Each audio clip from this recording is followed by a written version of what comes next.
ॐ परं तत्त्वाय नारायणाय गुरुभ्यो नमः। ॐ परं तत्त्वाय नारायणाय गुरुभ्यो नमः। आप सभी को जय गुरुदेव।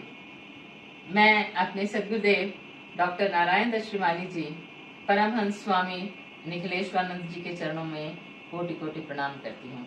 मैं उनसे ये प्रार्थना करती हूँ कि वो सबको आशीर्वाद प्रदान करें और इस कार्यक्रम में उपस्थित रहें। जो वो कहना चाहते हैं, जो कहलवाना चाहते हैं, हम वही बात कर पाएं।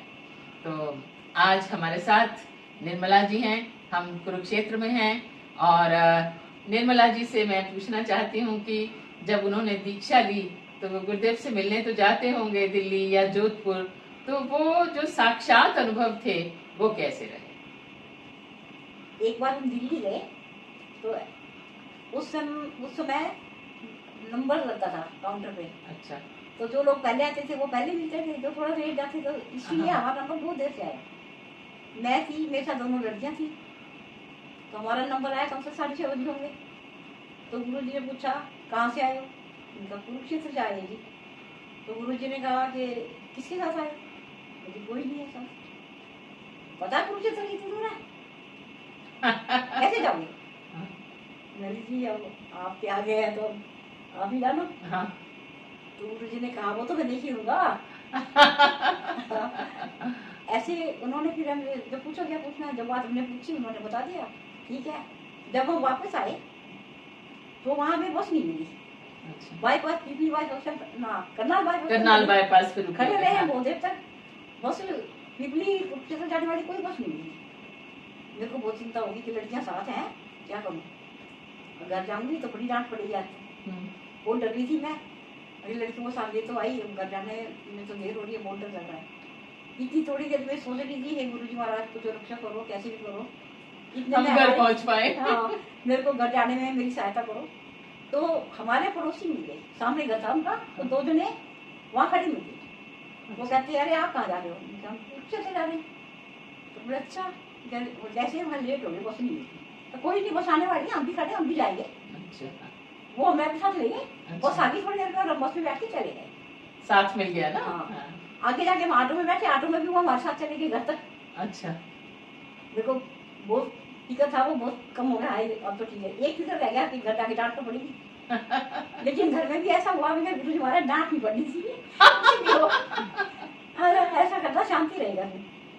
तो हमारे घर में गेस्ट आए हुए थे, वो बात आई गई होगी, किसी ने कुछ पूछा ही नहीं, ना कुछ कहा। वो गुरुदेव है करने वाले। देर से आए, लेट आए, क्यों गए थे, कुछ नहीं पूछा। अच्छा। खाना खाए सो गए। बात कर दो। Very good, very good. तुम्हारी चिंताओं का भार मेरे ऊपर है। मैं अपने आप तुम्हारी चिंताएं ओढ़ लूंगा। मैं अपने आप तुम्हारी जिंदगी का रास्ता बता दूंगा। आवश्यकता इस बात की है कि तुम मेरा हाथ पकड़ सको। इस अंधेरे में जब हाथ ही नहीं पकड़ोगे तो तुम डगमगा जाओगे, रास्ता बदल दोगे, भटक जाओगे, रास्ता भटका हुआ है। और एक बार ऐसा हुआ कि हम हैदराबाद शिविर में गए।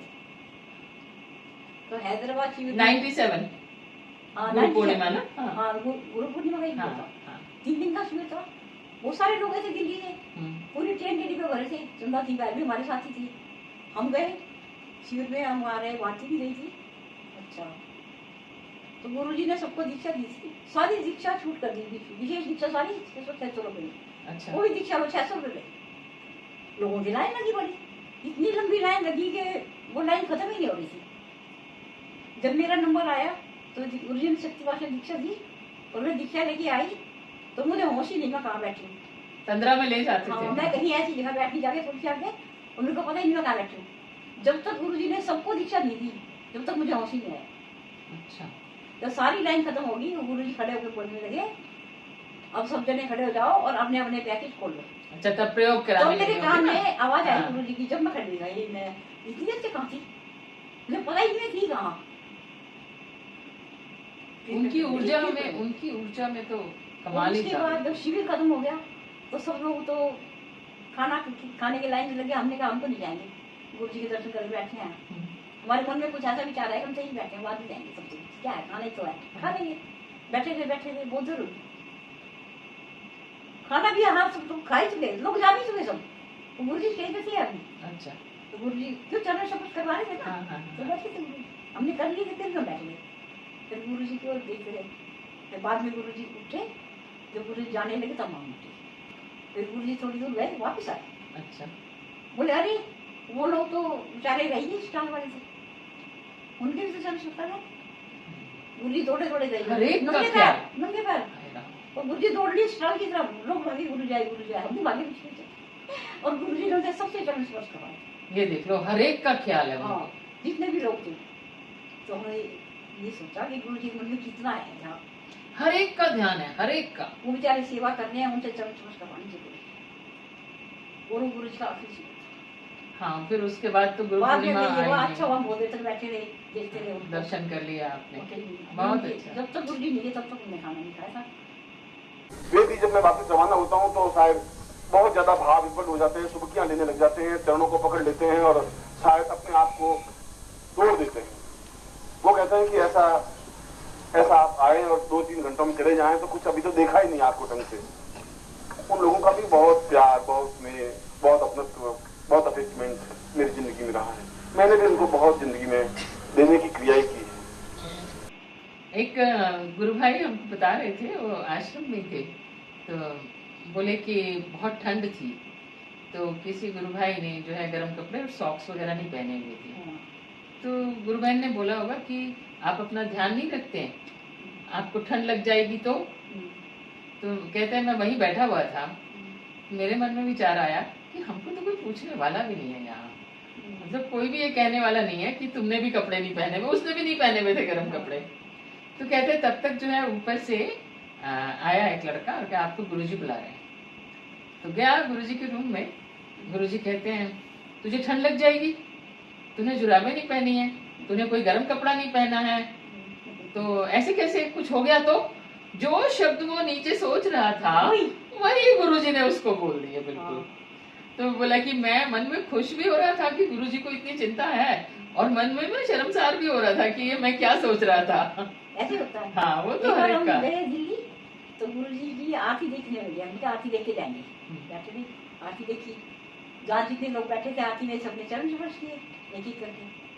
तो जब मेरा नंबर आया तो मैंने गुरुजी से कहा गुरुजी मेरे बच्चों की रक्षा करना। अच्छा। मैंने मन ही में बोला था, लेकिन थोड़ी देर में खड़ी हुई तो फिर गुरुजी ने मेरे साथ देखा और बोले अच्छा बच्चा, अच्छा बेटा।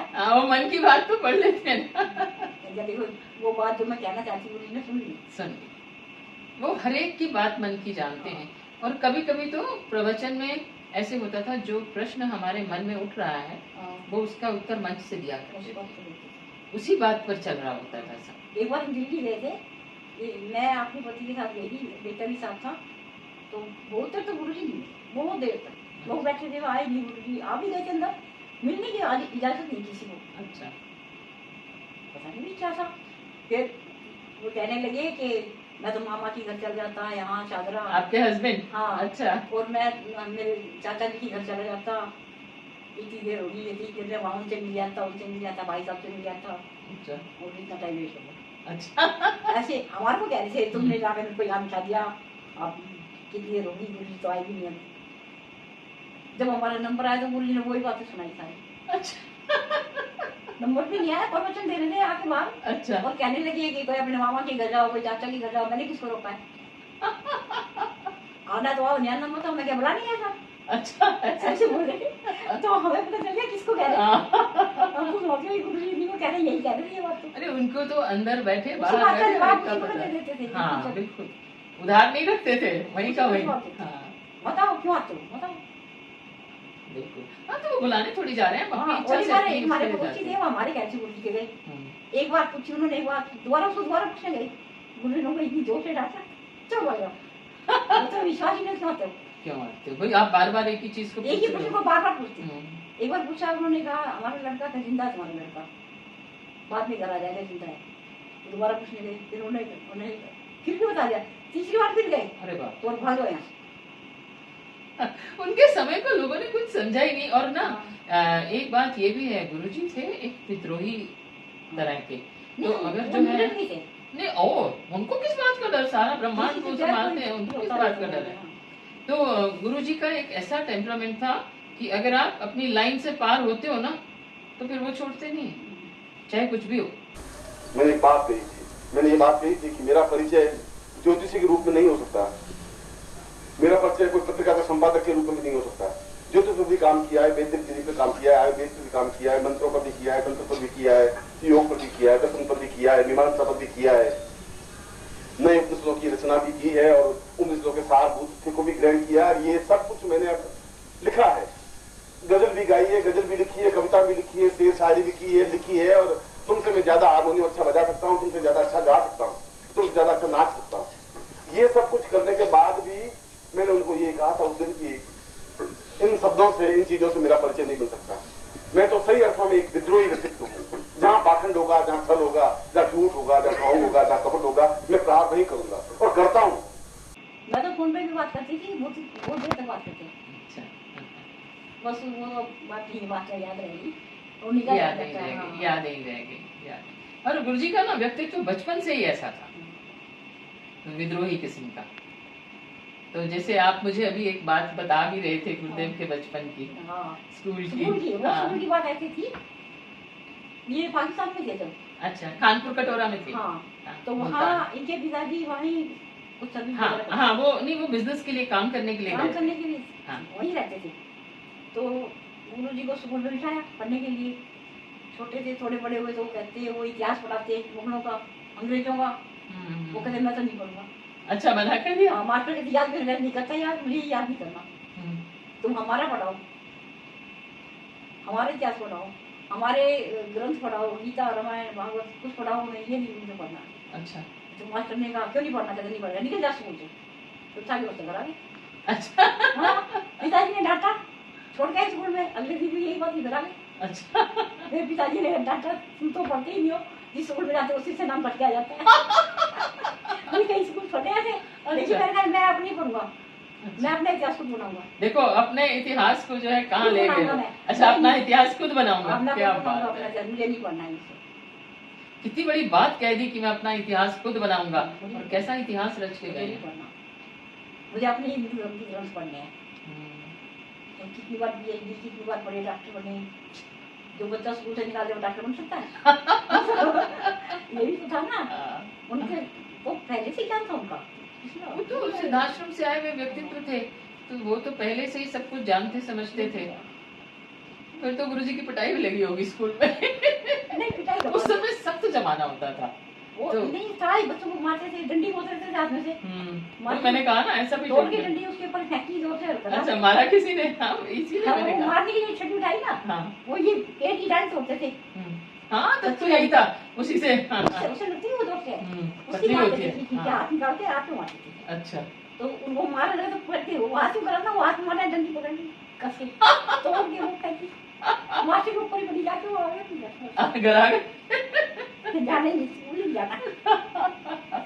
फिर ये जोधपुर में आ गए थे, फिर वहाँ पर। अच्छा, हाँ, फिर जोधपुर में आके एजुकेशन लिया मैंने, लूनी में। उसके आगे का तो मेरे को पता है, ये वाला मुझे पता नहीं। वहाँ से भी साइकिल में जाते थे।